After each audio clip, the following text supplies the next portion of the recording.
Welcome to another edition of Bowie TV's Youth, Community, and Lifestyle. During this hour, we'll bring you highlights from some of our shows focused on youth, community, and lifestyle. Please be sure to give us a follow on all of our social media platforms. First, on How to Steam Your Dreams, revisit the excitement from the 2025 Ocean Bowl games in Baltimore on this part 2. On the Spotlight DMV, Alexander Austin and Rose Johnson dive deep into the business ecosystem of Prince George's County. And on Tiny Mike Talks, learn about all things movies and production from filmmaker Payton Dunbar on this part 2. Thank you so much for tuning into this week's programming of Bowie TV's Youth, Community, and Lifestyle.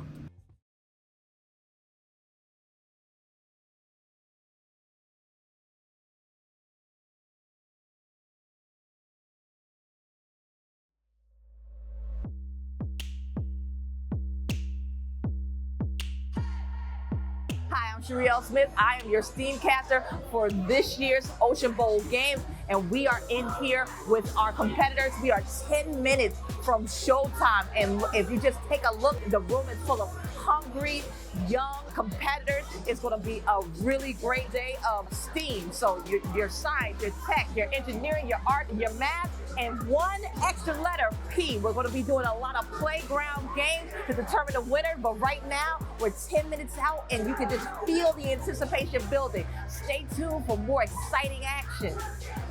This is a competition. I am graciously and very happy to bring you to the new Fur Lake, but I want to bring her up. I want y'all to put y'all hands together to say hello first. Can I get a mic? We're going to introduce our wonderful hosting partner first.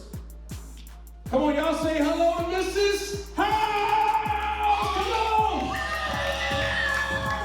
Good morning, everyone. Welcome to the brand new Furley Elementary School. Thank you guys for being the first big event that we are hosting here at Furley. We're so excited to open our doors to you guys. I want you guys to enjoy yourselves. I want you guys to have fun. Enjoy this beautiful space. It's yours for the next 2 days. If you guys need anything, please let us know. But I want you guys to play hard. I want you guys to show how big and bright your minds are. And again, just welcome to our school. I'm here because I love to meet you at your level. I know a lot of y'all like gaming. How many of y'all, raise your hand, how many of y'all love gaming? That's what we're doing today. Today, we're gonna do brain games. Day 2, we're gonna do e-gaming, esports. Some of you have already started to bust out your magazine. That was smart. I gave them a microphone. I said, hey, read your magazine, because you're gonna get questions in the games about the magazine, about what's in the magazine. But before I do that, I'd like to bring up my partners and sponsors. DJ Mix, guess who will bring it up next? I gotta bring up whose name is on the trophy, on the cup. Who wants to hold this cup up to tomorrow?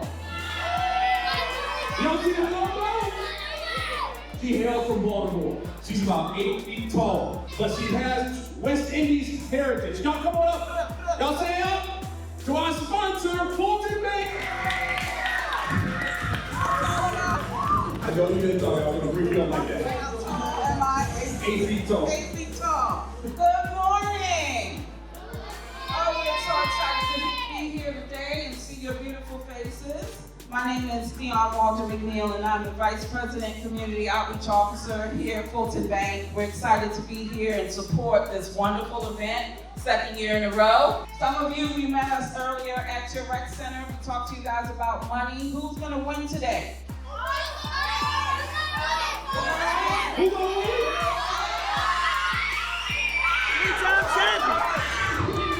We doing that 3-peat thing this year. All day, every day. Holland Park, that's what's up. So I want to give a big shout out. I see a camera right there. Universities at Shady Grove, Dr. Ed, I see you. AstraZeneca, y'all see it on the shirt. I want y'all to say hello to my friend Dialect from New York City.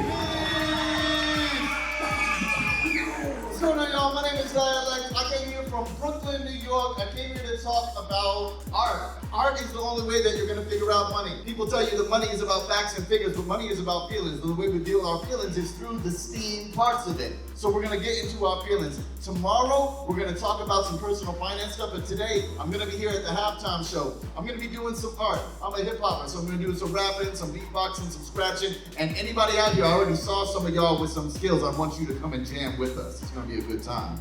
Y'all ready to rock? Yeah! That's what I'm talking about. We're in Maryland STEM festivals for well over a decade now. Y'all say hello to Coach Phil from Maryland STEM Festival. Thank you, Roman. I've been working with Roman Woods. It's the 4th year we've been doing the camp, and I love coming out here and doing this event. Seeing all your smiling faces. Roman and his team does a phenomenal job. As he mentioned, I run the Maryland STEM Festival. It'll start October 17th. It'll run through November 16th, all across Maryland. We might even be doing an event here. So you can check out our website, come to some of our events. They're all a lot of fun. They're all free. There's gaming events, all sorts of activity. And we'd love to see your smiling faces there. Let me bring up IDEC. This is our partner from last year. Institute of Marine Environmental Technology. Is Shanera in the building? Come on, Shanera. Y'all see what's up, Shanera? Come, Shanera. How y'all doing, everybody?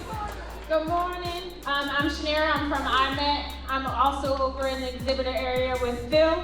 I'm gonna tell y'all all about some oysters coming from our Chesapeake Bay. You're gonna get some fun activities and get some points if you stop by and see me. So I look forward to seeing all of y'all. U-Balls, University of Baltimore is in the building. They're with our relationship with universities at Shady Grove. Come on up, Jacob and Jaden! Hey everybody, hey, I'm Jacob. I'm at the University of Baltimore. This is my awesome graduate student, Jaden Rhodes. She's getting her Master's of Arts in Integrated Design at the University of Baltimore. We're going to be running the art cam today. We're going to teach you all how to sketch, how to come up with ideas. How many of y'all like to draw? You're all going to love to draw after art cam, all right? You're all going to learn. You don't need to be an artist. You don't need to be awesome at drawing because we're going to teach you some really awesome skills on how to do that. Let me introduce my partners in crime for the event management, Coach Anne-Marie and staff. Y'all say hello to Coach Anne-Marie. Wait a minute, y'all hold on. You know what I forgot to do? Y'all remember to make my beat? Give me my beat.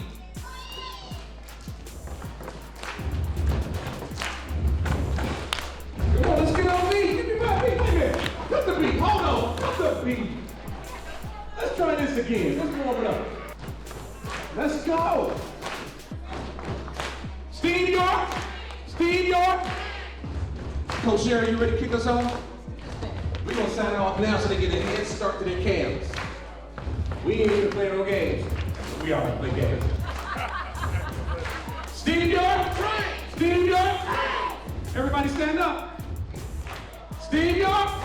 Steve York. Y'all ready? Steve York. Steve York. Now stop. You know what I want to hear? Ocean Bowl.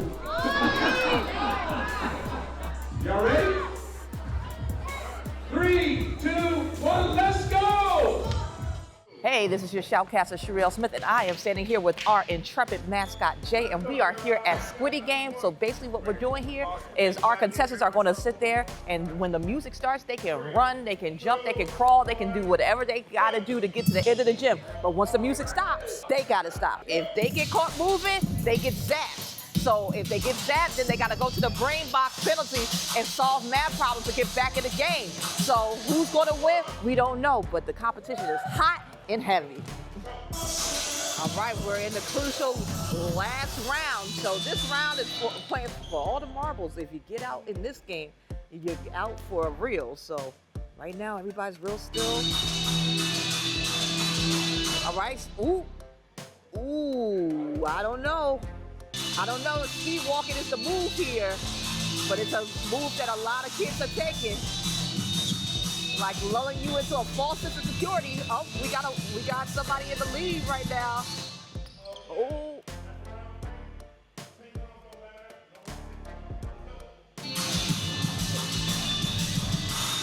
Okay. All right, new rule. The game, when the music stops, you have to stand on one leg. Oh. Go. The competition is getting thick because now if the music stops, you have to stand on one leg. Up, out, The music stops. You gotta be on one leg. All right, these sisters got it.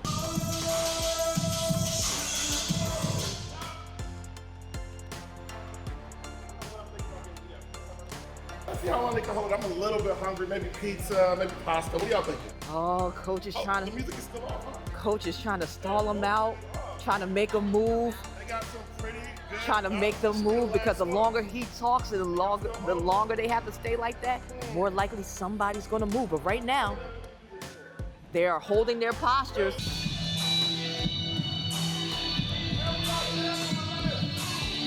We are down to the last two competitors. Who's gonna take it? This is not a game of speed. This is a game of coordination. They look awfully still to me.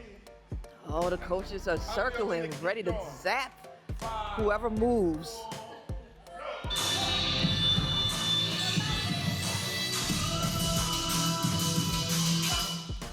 Caught sis in mid-turn. Ooh, she feeling the burn. It's an uncomfortable position. Ooh. Ooh. And we have a winner coming up for him, guys. All right, so we have just wrapped up our first game, Squiddy Games. It was fierce, it was intense, it was slow, it was deliberate, it was full of thrills, chills, and a lot of spills because, as you know, red light, green light, or in this case, Squiddy Games, when the music stops, you stop. So we saw a lot of spills, but ultimately, after 3 grueling rounds and a bonus round, we had one decisive winner. That young lady had the poise, the stamina, and most importantly, the Zen-like mastery that you need to win Squiddy Games. It was good. My legs were hurting a lot, and I just had to keep pushing through it to win. What are your keys to success? Because I saw you were focused, you had it going, like they tried to trip you up a couple of times, but you held it together. How'd you do it? I just put my mind to it, honestly, and believed in myself, and put all the strength that I had into the challenge. So now that the kids are nice and warmed up, we are going on to our first brain game of the day at Science, where the kids are going to use augmented reality. So they're going to pick up their tablets, scan markers, and if they get the right markers, they're going to go into a drag and drop game, and they're going to test their knowledge of aquaculture, biodiversity, and pollution.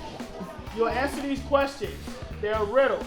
The answers to the riddle are on the table. You'll take the tablets that we give you, scan in the QR code that you think's the answer to the riddle. After you answer the question to the riddle, what happens next is you'll get a game. Once you complete the game, you'll let me or Mr. Bryton know that you completed it, okay?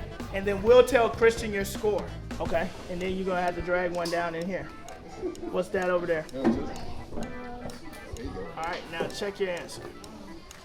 All right, good job, high five. Good job. You're gonna find this on the table. So this is your answer? Yeah. All right, put it there and then scan it. So you gotta find it, boom. All right, now you're gonna play that game. Don't hit check, because you gotta drag these into where they go. Oh. All right? All right, let me do that. Drag the rest. The question was, it was a Christian, it was a, what's that say? Horseshoe crab and a green crab. We Yeah, had to put it into the answer so we could get it right. Was it easy? Yeah. This video game is yours to make. You have to follow how to make it, but you guys can change your characters around. We call it character sprites. You can give them unique abilities wherever you want to do, and it's really easy. We're going to be doing a relay race. For today, you guys have 12 minutes to try and program this really easy game called Shark Attack. It has what we call quests. Each quest is marked by a little block here. You have 5 quests to do. So do you see these right here? Yeah. These are different hints to help you make the game. You do each hint and then hit next. Are they rolling? Mm-hmm. All right. Okay, we're rolling. You went first?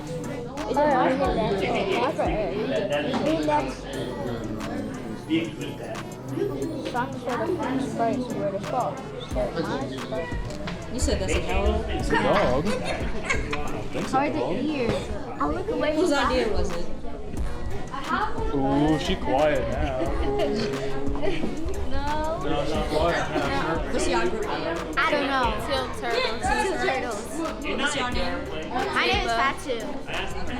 table. How did y'all think y'all did today? We did awesome sauce. What do you think so? Because our dog was very beautiful. Even though some people doubted us, we still did the first one. Who's some people? People over there? That guy. That guy? Yeah. Why do y'all think y'all have fun on this activity? Because of our dog. Yeah? Did you learn anything? How to make a game. How to make a game? Yeah? Do you think you'll want to learn how to make a game later on? No. No? It was hard? Yeah. Yes. We are having a lot of fun and we're playing a lot of games here at Ocean Bowl 2025, but it couldn't be possible without the work of Roman and our myriad of sponsors. So right now we're in the area where all of our sponsors are. They're interacting with the kids, giving them lessons in financial literacy, about the native environment, and about building in STEM and all the things that come together to Ocean Bowl to celebrate and participate in. So let's just take a quick minute to talk to our sponsors and get to know them and why they're here and what they're bringing to the table. So my name is Julian Madrano. I am a credit analyst here at Fulton Bank. This is my second year volunteering with the Ocean Bowl Games. What we're doing now is, first thing we're doing is running a wheel to give them kids definitions about like wants, needs, a lot of financial literacy stuff. And then we're also doing a Plinko game at the end where they can drop a ball down and then it'll give them a word and they have to define the word. So the reason that we're all here is because of our Fulton Forward initiative. We like to push a lot of things. Our pillars are financial education, affordable home ownership. That's why we're here in the community. We want to involve ourselves in the community and kind of promote the brand as well. I am Phil Rogovsky, founder and executive director of the Maryland STEM Festival. The STEM Festival is an annual celebration of science, technology, engineering, mathematics. It takes place all across Maryland with hundreds of free, family-oriented fun events. They take place in libraries, museums, colleges. They take a wide range of formats, competitions, demonstrations, nature walks, and they cover everything we like to say from agriculture to astronomy. This year the festival starts on October 17th. And it runs through November 16th. You can find everything on our website, www.marylandstemfestival.org. So please check out our website and come to some of our events. I'm Dialect. I'm the director of pedagogy at Pockets Change. We use hip-hop pedagogy to teach students, teachers, and families about personal finance. We talk about money. We get honest about money. We get into our feelings about money. Because if we don't understand our feelings are going to run us. What we're doing here at the Ocean Bowl Games is we're trying to get in where we fit in this steam place. Because, when it gets steamy, we need to cool down by having some solid thoughts about what we want to do with our money. When we're playing these games, winning money, when we're playing these games and building these games, we're going to need to know about the economy around the work that we're doing. So we're here to party with y'all to talk about how money fits into your creativity and how your creativity can help you not only figure out how to make money, but save it too. I'm Shanair Smith from IMAT. I'm really excited for today. Happy to be back at Ocean Bowl Games. Let's go, y'all. My name is Monte Boyd, and I'm with the Learn Fresh staff. I think it's really important for Learn Fresh to be at the Ocean Bowl Games today because of the math component. It's a STEM-based event, and we understand that math is something that kids struggle with throughout the country, so we're integrating sports, which we know kids love, with math and combining together, and it helps kids, sharpen up their math skills and help them become more confident overall in math.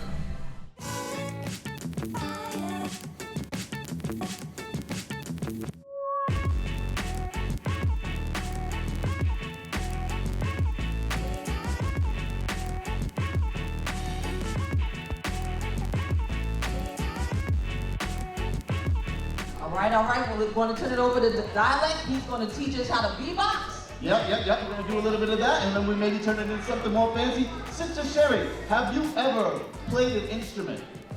Piano. Piano's great. Have you ever played drums? No. Now, anybody here play the drums? We got some drummers, right? We're going to learn, if you've never learned before, how to make music with your mouth. We're going to do a little...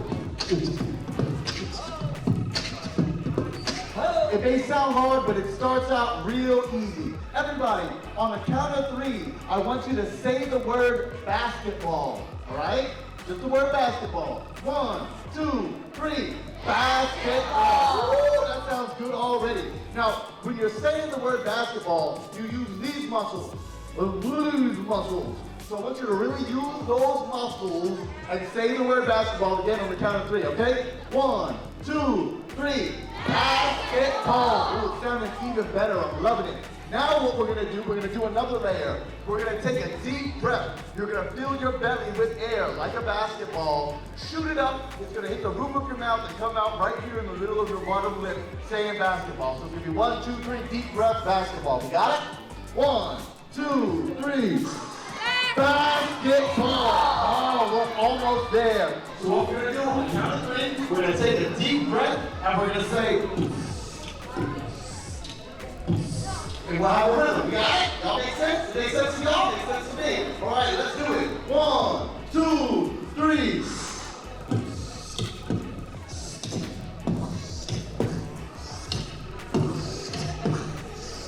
Wait, Miss Sherry, can I hear yours? Can I hear yours? Let's hear Miss Sherry. Woo! And then once you really got it together, you can make all kind of.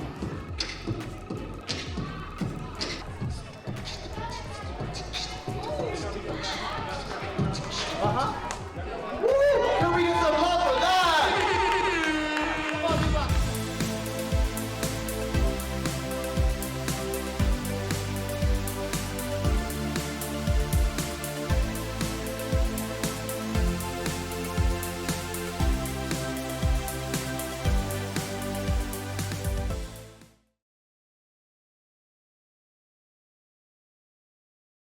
Welcome to Power Moves, where we break down strategies, stories, and opportunities shaping business, economic growth, and community right here in Prince George's County and the region. I'm Alexander Austin, President and CEO of the Prince George's Chamber of Commerce and co-founder of Power Moves. And I am Rose Johnson, founder of the Spotlight DMV and also co-founder of Power Moves. I am so excited to be here with you, Alex. Rose, same here, and it only makes sense. Listen, I'm out in these streets, y'all. If you are following me on the Spotlight DMV, I'm all up and down Prince George's County, making sure folks know about what we have going on right here in the county, because there is so much happening and everybody does not know how to tap in. You're right. I mean, the opportunities are here, whether it's business growth, procurement, partnerships, but oftentimes you hit the nail on the head. The gaps of where awareness and access meet don't always connect. And so this is the perfect opportunity to showcase it. Exactly. And those gaps are exactly why this show, Power Moves, exists. 100%. So let's start there. What is Power Moves? So, when you think about a power move, it's a strategic decision. It's something that positions you for growth, whether that's starting a business, expanding, or stepping into new opportunities, which I think, given the last 14 months, we're all kind of faced with those, right? In some form or fashion. So I think we're at a pivotal place where everyone is considering what a power move is. Yeah. And I really like that because that's exactly what I'm seeing out there. Pivot was a big word coming into the pandemic and COVID, and it still is very relevant today about, some people have chosen something different, but the way things are happening, like you said, the last 14 months, folks are being pushed into something different. And so it is important that we understand That's right. what is out there, what resources are out there, and what can benefit us. And especially in the county. When you think about, and really across the region, but the county specifically with our demographic makeup is very unique because we have a high concentration of Black and Brown. Yeah. We have the county's majority led by women. Education is prominent. We have universities across the wise. We got 4 college universities. We got almost 1 million people, close to, I could just keep going on and on. But how decisions are made impact us totally different because of the demographic, right? So if you hear 300,000 women in America have lost their jobs, you got to think about what that means for Prince George's County when 53% of your makeup is women. Yes. Right? And there's a large population that was primarily government. So if that's happening, it impacts us way different than, say, other parts of the state and or the region. But the opportunities are here. I think what we have to think about is in isolation, in moments where you have to pivot, where are the opportunities for me? How do I access them? How do I get connected? And then how quickly can I move to execute on whatever's there? Yes, exactly, Alex. And that is where this show comes in, Yep. and talk about the chamber and the connections that we're making there. And guys, listen, I have to say where, because not only am I a founder of the Spotlight DMV and co-founder of Power Moves, but I'm also the marketing and communications manager for Prince George's Chamber. Absolutely. Yeah, so let's talk about. And don't forget, program manager for our entrepreneurship through acquisition program, which Rose leads, and that's also part of the opportunity, right? So when we're talking about working, constantly working with business policymakers and partners to create opportunities and really an ecosystem, is understanding there's so many parts to it. So when you think about the chamber has over 800 businesses, been around for 102 years. So there's a lot of opportunity there to understand what the business community needs. We have small businesses, we got large corporations, then you got businesses in the middle. And the driver really are the businesses in the middle because they are the bridge between small and large corporate. Then you also have policymakers, right? So you don't have, I always say you don't have business without community, you don't have community without business. The policymakers are critical to how we live our lives, right? So right now we're in legislation, Maryland General Assembly, which is the 448th General Assembly. And this session over 90 days really governs how we're going to live our lives. Yeah. Right? Whether it's community impact, social impact, business impact, all of it is going to happen in this consolidated opportunity. Yeah. So from the chamber, the whole point of, I think, where a chamber has a lot of value is where all of these things meet in the middle, right? It's a centralized point where elected officials, policymakers, all of those that support, policy, businesses, strategic partners who we work with, all meet to help the community move forward. And it's not exclusive. It's not, hey, there's the business community and then there's residents. No. It's one community. One community. It's one community. Mhm. And so our job is to make sure that that connected tissue stays connected. And it's not divisive around policy that may or may not necessarily seem as favorable for one group or another. Yeah. And Alex, that is where I come in with the work that I'm doing through the Spotlight, talking to business owners, creatives, entrepreneurs, the community, and making sure that their stories are being amplified. Because a lot of times when you're boots on the ground doing things in the community, those are not the stories that are getting told. Absolutely. But coming out of Prince George's County, I think it is so important that we begin to share those stories on a larger platform because there are eyes on us and folks looking at what we're doing here in the county. And, not to get too deep into legislation and policy.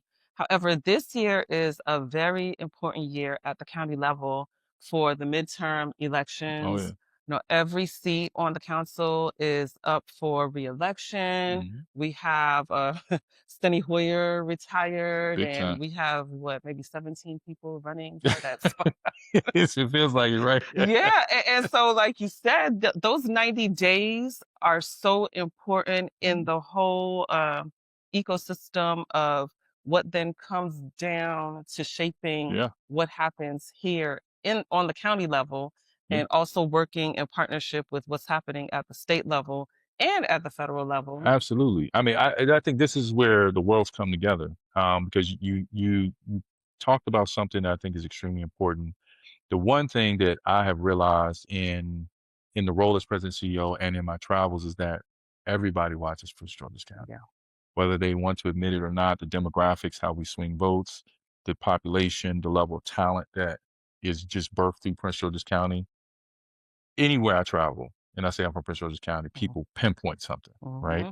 Now it's extremely important because the state is moving aggressively toward a more business-friendly system. So there's legislation there.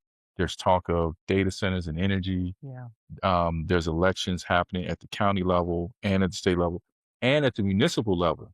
Yes. Right? So that all of those things are happening at the same time. And where we can have tremendous impact is understanding what position we play in Prince George's County in the global economy. in playing that position, we're helping the state plan the global economy, right? But we have a very solid foundation in place in the larger, broader economy, whether we realize it or not. 100%. And just like you're saying, we're not just looking at Prince George's County in a bubble. We're talking about the region, really. And because if you're trying to grow, you can't just look at what's happening around you. You have to understand what's possible. That's right. That's right. That's right. So I would say, when you think about what's happened, right? Again, I'm going off on a little bit tangent, but what's possible has yet to be imagined. Yeah. Right. Part of where I think we're going to have a lot of input is bringing together the things that you're doing every day. Everyone gets a chance to see how beautiful Prince George's County is. You have to be from Prince George's County to really know it. Right? And even the people that live here sometimes, I feel like we're so privileged. We are. Especially folks that have grown up here, like me, all my life. I'm just very privileged to live here, but I feel like a lot of people don't understand that this is a unique situation here for us. Very much so. Very much so. I want to bring that. So, born and raised in Prince George's County. Went through K through 12 in Prince George's County. 1 year community college. So, from K to first year college was all Prince George's County. That's all I knew. Right. I get a chance to leave after college and travel throughout the Southeast. And I got a real appreciation for Prince George's County when I left. And I was able to look from the outside to see a lot of different things that we have by default that most people around the country are still working towards. Yeah. Now, fast forward to this role I'm in now, I get a chance to travel and talk and have a different conversation, but it's still the same thing. You think about 10 things that you need for economy to grow. You think about the last administration that was very focused on diversity. And you think about the current administration, which is kind of reversing that decision. There are still areas and pockets in America that are looking to move forward, and we wake up into it every single day. Yeah. Right. 100%. So how do you manage that when country's trying to move forward or stall and you're in it? Yeah. Right. And it's like, well, out of 10 things you need, we have 7 just by being here. Well, so, to that point, I want folks to understand what they're going to be getting from this show whenever they tune in to listen to us. And just recently, at our Business and Economic Summit in January, we had John Hope Bryant come and talk to us about some of the things that he's seeing. But if someone is listening and they want to know about what's going on here, what's going on regionally, what can they expect? I think the number one thing is walking away with clarity. Like you want to get clarity on where the opportunities are, where they exist, how to position yourself to take advantage of them, number one. But also, I think too, we have to just information share. Information is currency. And if I'm not clear on where I'm going, and I also don't know what's out there for me, my next step could be in any direction. So we can provide some clarity in terms of, hey, here are some lanes and some possibilities, but also, here's a plethora of opportunities that, you can seize. And I think emotional intelligence is important right now because being able to see the next step or see the horizon sometimes can lift people from the fog. Yeah. And that's all you need. You just need to see that I have a shot, right? Or see that there's a way. And then you go from there. No, that's awesome. And I'm going to get into my story in a little bit because that resonates with me because of how I got to where I am.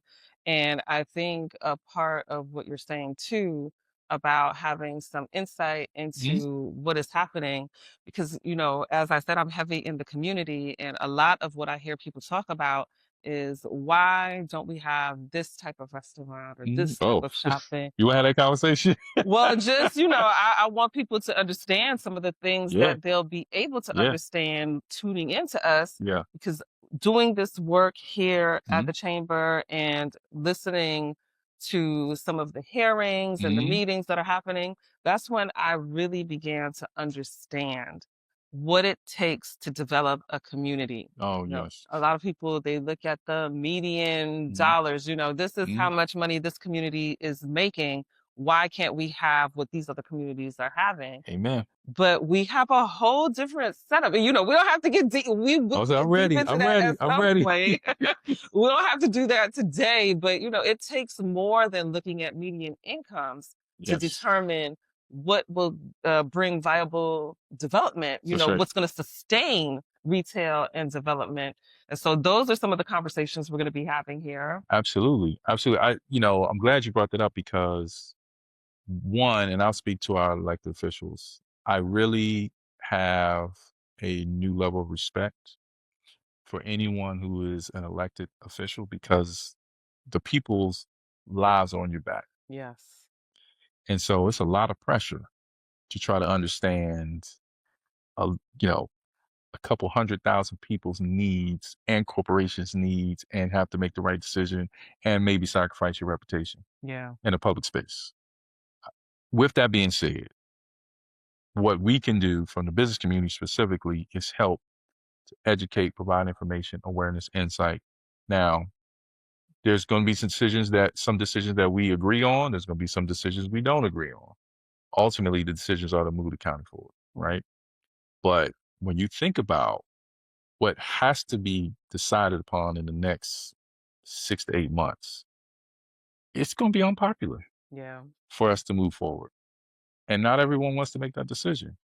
I'm not in that position, so I don't have to worry about it. But that's the reality, right? We're not going to be happy with some of the decisions right now that are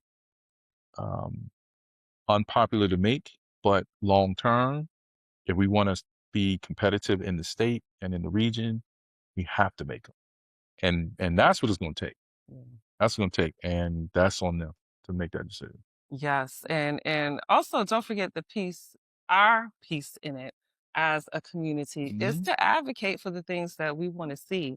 And so another part of what we'll be discussing on this show is access. Yep. And that's a big piece of the work that the chamber does. So tell us That's right. about the access. That's right. So when you think about access, right, I can tell you a couple of things that I always hear, man, we need, access to capital. Like, what is access to capital? And I wish we could just go pull money off of the tree. I wish we could convince lending institutions, all of them, to just have loose requirements. It doesn't work that way, right?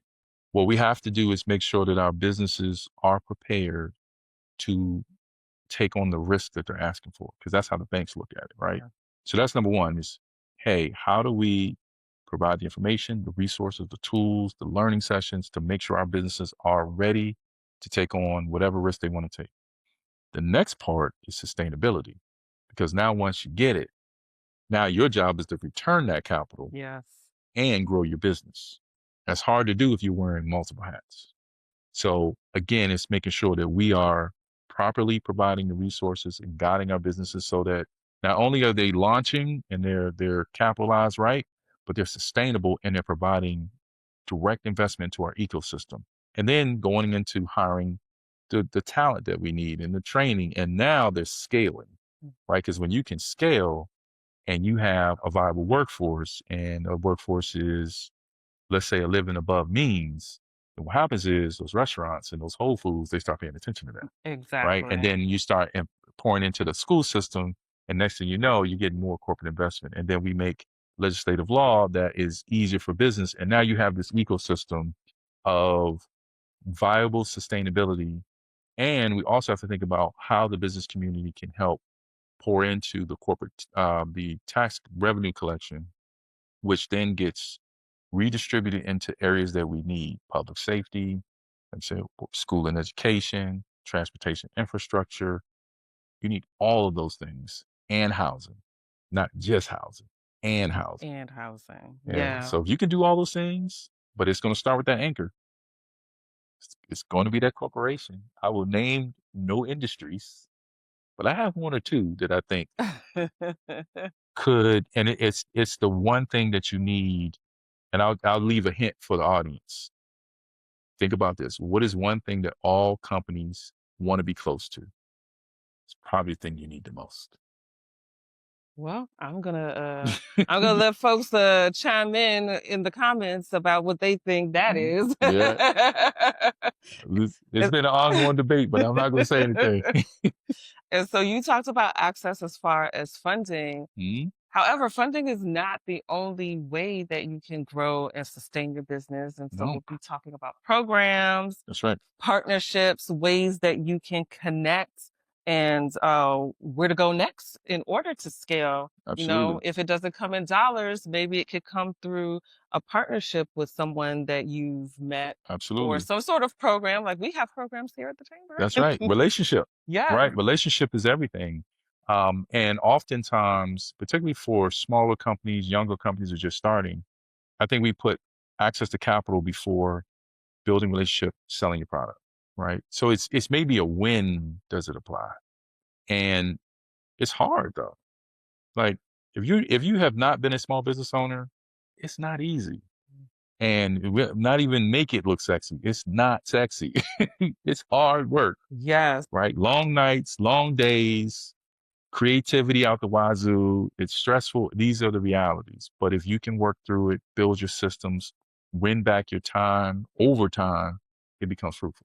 Yeah, and to that point, you know, those are the conversations that you'll find here. We're not just talking about the wins, but also the challenges. Yep. What did you have to go through? I just recently.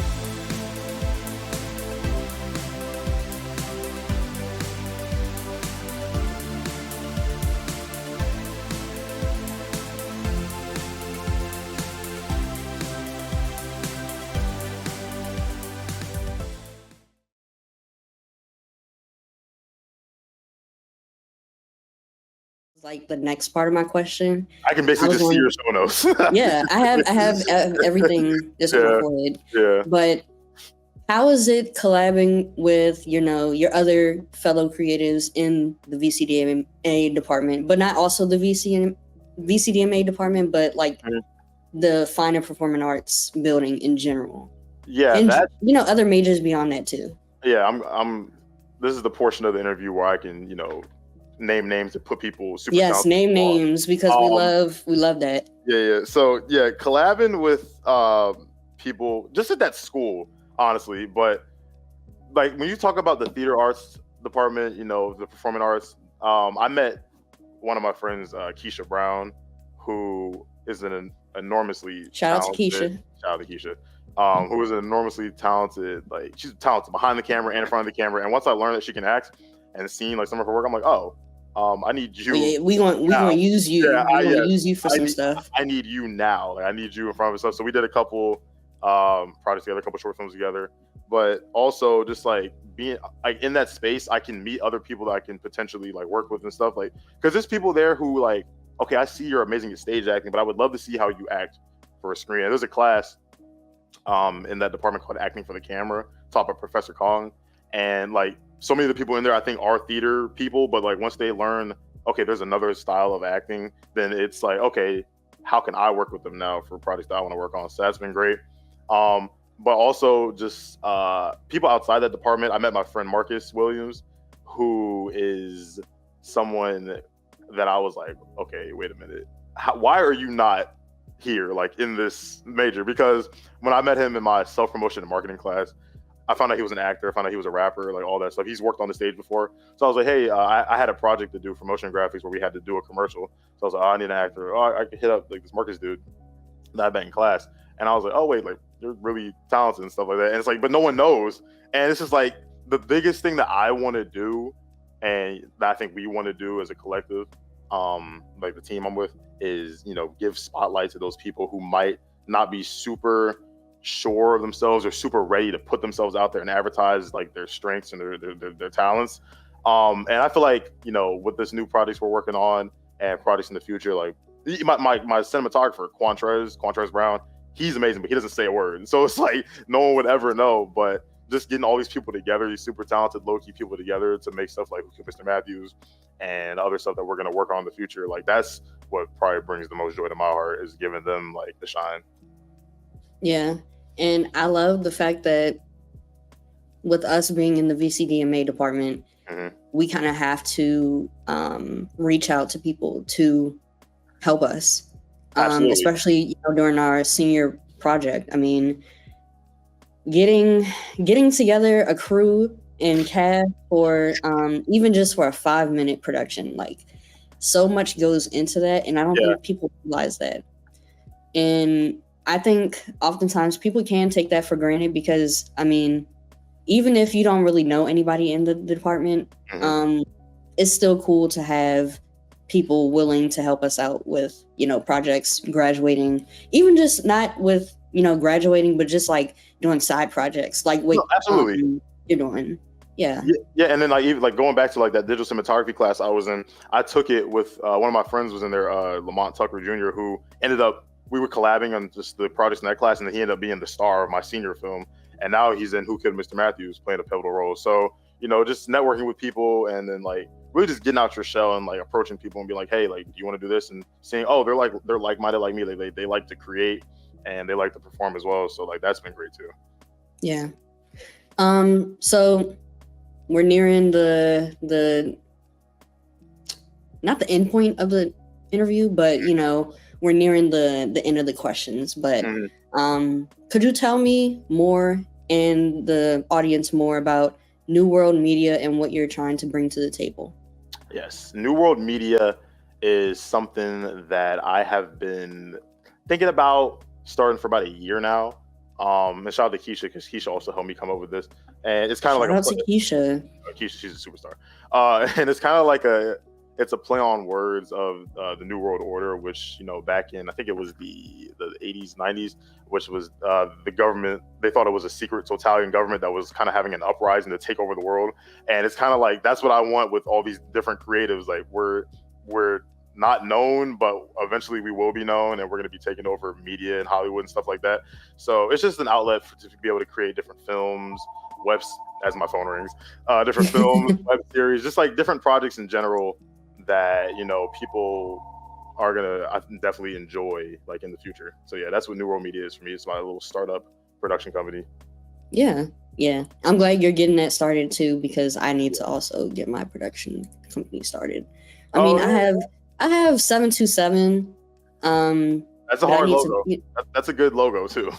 I need to make a logo. I actually don't have a logo for it, but I have a logo for Tiny Mike Talk. So so we're getting somewhere.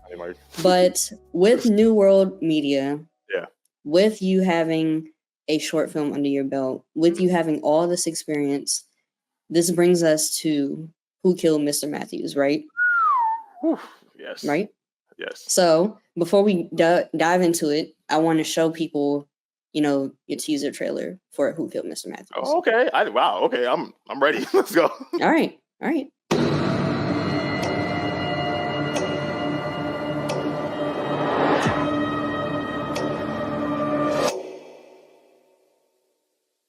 We shouldn't be doing this, okay? We could get in a lot of trouble.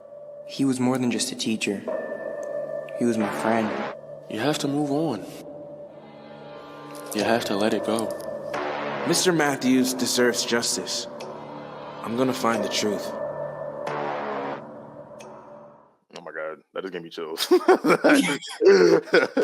first time I watched that, I was like, ooh, this look a little ominous. It got me out of my seat a little bit because the music. Yeah. Music and sound is like the biggest like stickler for me when you're making a video or a film, anything.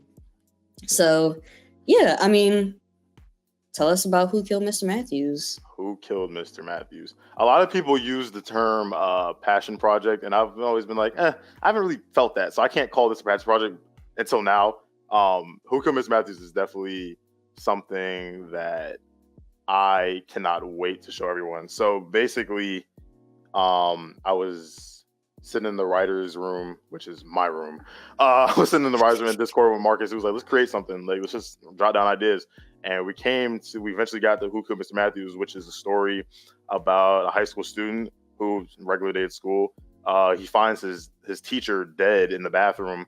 And, he's obviously traumatized by this. So him and his friends do like their own little private investigation to figure out, what really happened, because they believe foul play was involved, and there's a whole bunch of chaos that happens and ensues throughout the film. So yeah, it's a cute little psychological thriller murder mystery. Yeah. So it's all tying back into, you know, your appreciation for horror too. Yes, I mean, yes, because I feel like, you know, with horror, like you can kind of predict, okay, like this is gonna happen, or like for certain thrillers and murder mysteries, like okay, like I know that this person is the killer. But like, so that's really something I wanted to like me and Marcus Williams, who co-wrote it with me. That's something that we really want to focus on. Okay, we want to stay away from tropes, and you know, we want to stay away from certain like stereotypes, but we want to be able to, you know, still give the audience a fun viewing and leave them guessing for what's coming next, and just make a solid production in general. And I really feel like that's what we're doing, because like kind of like going back to what I want to do with New World Media, and I said this at the senior show, I really want to, you know, kind of shine a different light also on Black cinema and try to go away from like the stereotypes that we see. Like there's only a few different characters that you feel like Black people could play, but seeing people like Jordan Peele create like advanced cinema, next level horror, like that's super inspirational to me. And I feel like, you know, like let's show what we can do. So like, yeah, so Mr. Matthews is going to be an amazing project. Yeah. And going back to, you know, you saying Jordan Peele was inspirational to you, were there any films, were there any directors, writers, or even cinematographers, anyone who really played a part in you wanting to create something like Who Killed Mr. Matthews? Yeah, like you said, like with Jordan Peele, like when I first saw the trailer for Get Out many years ago, I was like, oh, what is this? Looks silly. But then like when you go to the theater, you're like, oh, like this is maybe the greatest movie I've ever seen in my life. Yeah. So he was definitely huge. As far as just like the vibe and style, like I'm a big Sam Raimi fan, like going back to Spider-Man being my favorite movie. I just feel like his camera techniques and the way how he kind of plays up, like it's almost like the camera is a character sometimes. So I definitely wanted to like include some of that in my films. And honestly, just like the epicness and like the scale of like what Christopher Nolan does is super amazing. It's how every moment feels so big, and like with the music, like that was in that trailer, like, you know, that's kind of, you could say, it's Christopher Nolan-esque. So yeah, but like all directors that I see like with different films I love, like kind of like inspire me. Yeah. And to your point, I mean, I also want to get away from certain tropes in my films as well. Whether that be, you know, the first character dying, a Black person, or just anything like that. Like that's something I think is important for, especially us, the newer generation of creators and filmmakers, for us to get away from. Is there any other genres or you know, any other genres or any other themes that you want to explore in your films? I've never, like, surprisingly, knowing me, like you know me pretty well, and my friends know me, I've never done anything with comedy for real. Like I've never, and I'd like to think I'm somewhat funny. That just brought me up to something else, but I'll ask after you're done. Yeah, I've never done a comedy, so and comedy is super, like horror is super subjective. Like what scares you might not scare me. What makes me laugh might not make you laugh. So I'd want to really sit down and like make something genuinely funny and not something, you know, stupid. Like I don't want to, you know, I don't want like pity laughs or like chuckles. Like I want like to make something genuinely funny. So yeah, comedy is definitely something that I want to explore, and maybe I feel like I could write like a cool little love story, like a romance. I don't know. So people think that I may not have that in my bag, but I think that I could do a cool romance that'll really be like, oh, like they're clearly in love, you know. And I kind of want to go I'm gonna go download Tinder and see if I could recreate this. Yeah, it's funny you said that, because that was my whole thought process when I was coming to the idea of my short film, which is amazing, by the way.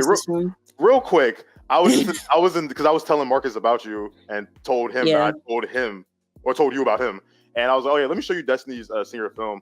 And bro, when I'm telling you, like, I hadn't seen that film since the senior show, I'm like this is like, and it's not just because you're my friend, like I could not know you, but I'm like, this is good. And it's like you could tell that you put like work into that, because you know it's so easy, like you've got these deadlines and stuff, you could have like, you know, made 50% effort on that and just turn something in, just like, let me get my degree. But you, like, after like the camera angles, the lighting, like the script, like I'm like, I was like, I'm getting emotional. I'm like, I need to turn this off. So I definitely want to give you your flowers for being someone that's because I was texting you during the senior show, like, oh, Yeah. crazy. Where did you? He was like, what? definitely texting me. Yeah. So I want to give you your flowers and be like, you are also an amazing filmmaker. That's someone that is inspirational to me to create films. So yeah, your film was great. But back to your question. I'm sorry. Thank you, sir. Thank you, sir. But yeah, I mean, there's so many other mediums that I want to explore as well. Yeah. And other genres and other things I want to explore too. And I think comedy is a good one too. But like you said, everything is subjective. Yeah. So that will probably, I might put comedy on the back burner. I think I might explore romance films a little bit more. Yeah. Just You've got because that, yeah, I think I did a pretty good job with the feels. But I can also see you doing a comedy story too, a romantic comedy. Yeah, I think that's right up your alley. Yeah, romantic comedy could be cool. If I'm thinking about it, I actually did do a comedy script for Professor Bartlett's class, like his Shout out to Professor Bartlett. The GOAT. But yeah, see, he was another person that was instrumental in getting me into the writing aspect of filmmaking. Yeah. And we had to do, I think it was 5 or 10 minute comedy screenplay. Yeah. And that I called mine Halloween Party, which was about these 2 high schoolers that went to a Halloween party and they think that the people there are just wearing super good costumes, but they're just like real monsters. So I thought that was okay. Like, this is kind of blending horror and comedy. So I've done that before. I think it went pretty well. Like, I got a good grade on that script. So I would definitely explore comedy again. And now with you bringing up romantic comedy, I think that's something an avenue I can go down as well. Yeah. So tell us about PJ's. Is it called PJ's Comedy Camp? Bro. Okay. Tell us about it. You gotta. This is marketing. This is advertising for free. So I'm sorry. Yeah. So PJ's Comedy Camp is a very real, by the way, camp that I'm trying to set up, get funded, get off the ground, and during the summer for people to come and learn to get funny. So someone like Destiny is someone who I believe doesn't need comedy camp, but she should probably come to comedy camp. There's gonna be, different classes on improv, punchlines. Comedy camp is something that I feel like will change your life for the better. We'll feed you, and if you want to talk more, feeding you is the most important. Yeah, if you want to talk more about comedy camp, you can stay tuned to my Instagram, which is down here at the bottom, and I will be posting more about the comedy camp coming up this summer, hopefully. But I'm gonna need it funded, so people. Of course, everything needs to be funded, whether that be through like craft services or whatever.